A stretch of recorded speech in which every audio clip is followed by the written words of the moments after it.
Qu'est-ce que l'espace? C'est vrai, on s'est tous posé cette question au moins une fois dans notre vie.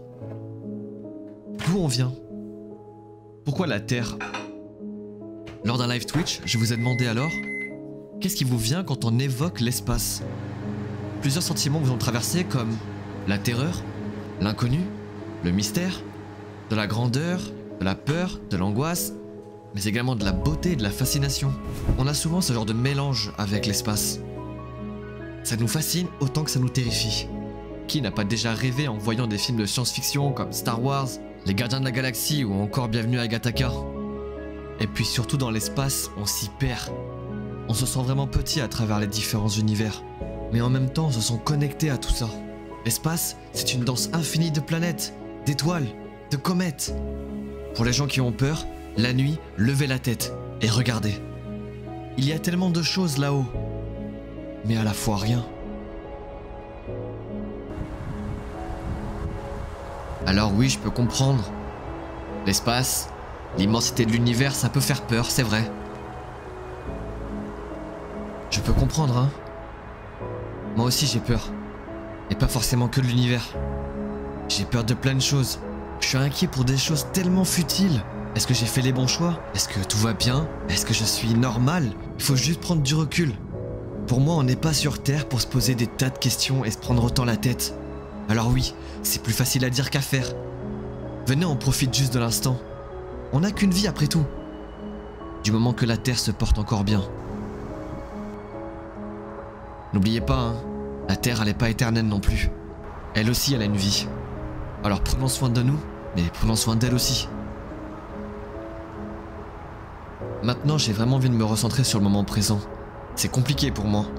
Mais depuis que vous êtes là, vos commentaires, vos messages, toutes vos interactions avec moi en fait, ça m'aide énormément à devenir quelqu'un, à croire en moi, en mes projets, en ce que je peux faire. Et grâce à vous, j'ai l'impression d'être enfin utile dans cet univers. Ça me fait un bien fou de juste me dire que je peux faire ce que je veux. Et juste pour ça, merci beaucoup.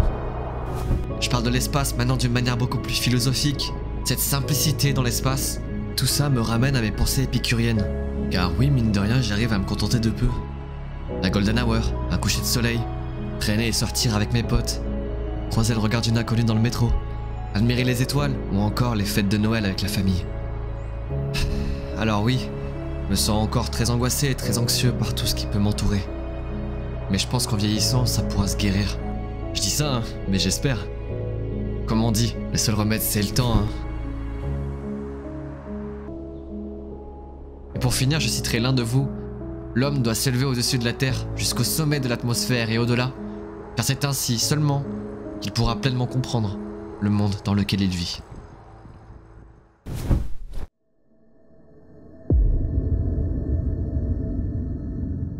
Avant de vous parler de la photo en elle-même, j'aimerais bien vous remettre encore une fois, vous le savez, un peu plus de contexte. Qui est William Anders? De son vrai nom, William Allison Anders est né à Hong Kong le 17 octobre 1933. Mais hélas, on ne connaît pas grand-chose de sa vie avant sa carrière à la NASA. Ce qu'on sait en revanche, c'est qu'il est diplômé à l'Académie navale d'Annapolis en 1955, puis en ingénierie nucléaire à l'Air Force Institute of Technology de la base de Wright-Patterson dans l'Ohio en 1962. Bon, j'avoue, j'ai regardé, d'accord ?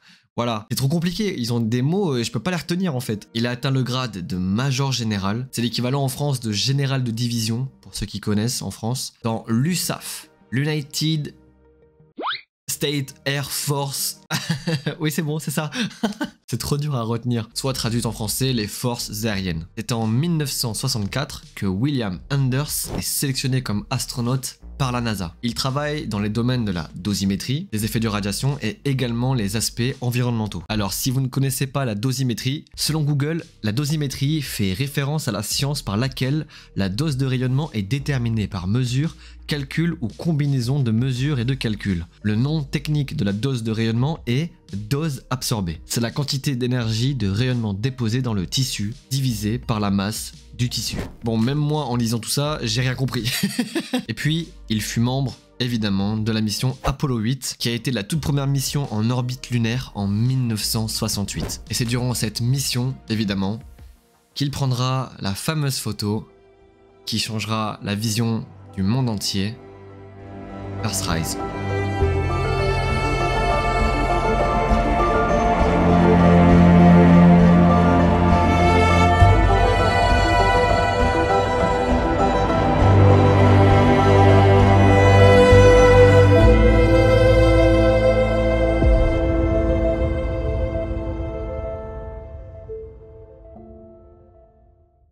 Ok, Earthrise, ou lever de terre en français, ça a beaucoup moins de gueule en français quand même, hein, est codifié AS8 14 23 83 HR par la NASA. Bon, ça c'est leur délire, hein, moi j'y connais absolument rien. C'est donc une photographie prise par William Anders le 24 décembre 1968. Avouez quand même, j'ai bien choisi mon timing. Bon, comme dit précédemment, c'est durant la mission Apollo 8 vers la Lune que cette photo a été prise. Il faut savoir d'ailleurs que le vaisseau n'a jamais atterri sur la Lune. Ils sont seulement restés en orbite. La photographie représente la Terre partiellement dans l'ombre, avec au premier plan la surface lunaire à la manière d'un lever de soleil. Déjà de base, vous connaissez mon amour pour les levées de soleil, ça pouvait que me plaire. Mais pourquoi elle est si unique? C'est vrai, à l'heure actuelle, on en voit des milliers des images comme ça. Alors qu'est-ce qu'elle a de si spécial? Il faut savoir que Earthrise, c'est la première photo couleur de la planète Terre. C'est juste dingue. Remettez-vous dans le contexte de l'époque. Le monde a enfin pu voir la Terre en couleur. Ça devait être fou quand même. Mais quel type de matériel a-t-il utilisé? Alors évidemment un appareil photo, hein, voilà, ça paraît logique. Mais lequel? L'appareil photo utilisé par William est un Hasselblad 70 mm, équipé d'un téléobjectif Air Force de 250 mm. Pour comparer, hein, voilà, vite fait, ça c'est un 300 mm, mais un 300 mm dans les petits formats. Il faut savoir que les Hasselblad, c'est une gamme d'appareils photo en moyen format. J'ai pas de 250 mm en moyen format.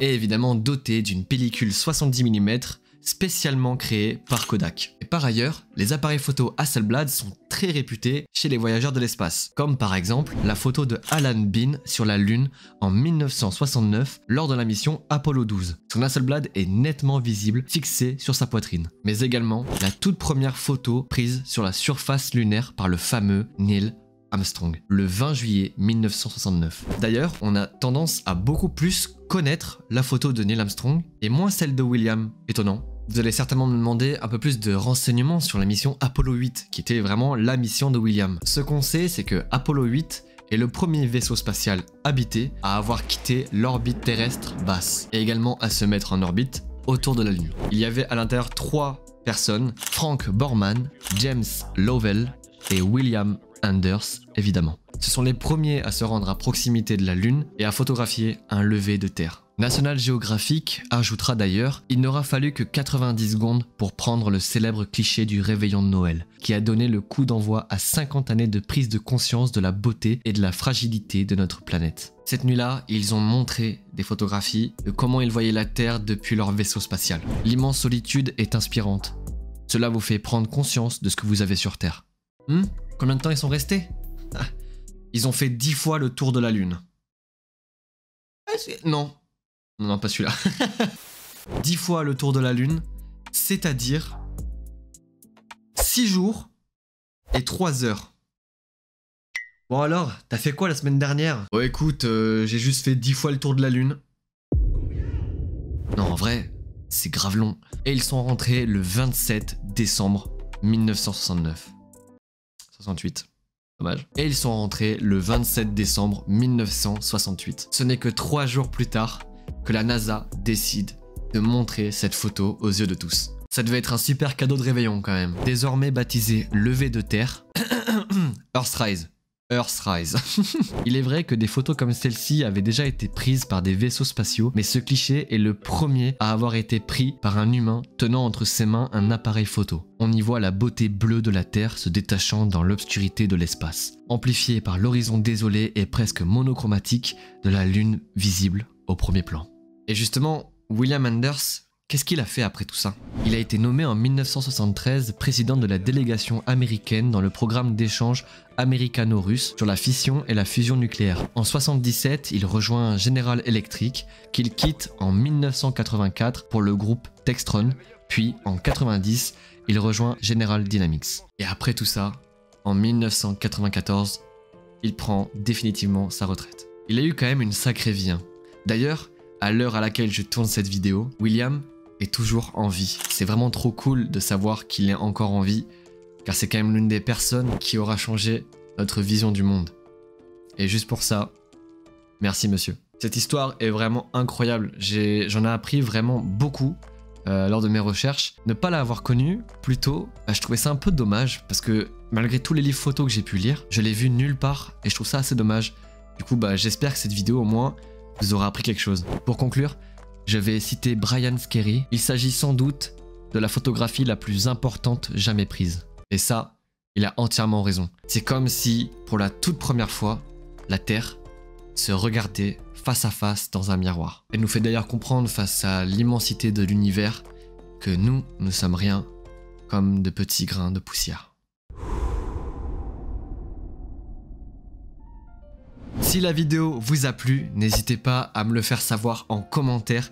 J'attends vraiment vos retours sur cette vidéo. Elle m'a fait trop kiffer, j'ai trop aimé la faire. C'était vraiment très différent de ce que j'ai pu proposer avant comme type d'histoire. N'hésitez pas à mettre votre plus beau like, évidemment ça soutient énormément la chaîne. À partager cette vidéo aux personnes qui ne connaissent pas justement cette histoire. D'ici là, portez-vous bien. Moi je vous dis abonnez-vous à la chaîne et à la prochaine. Ciao.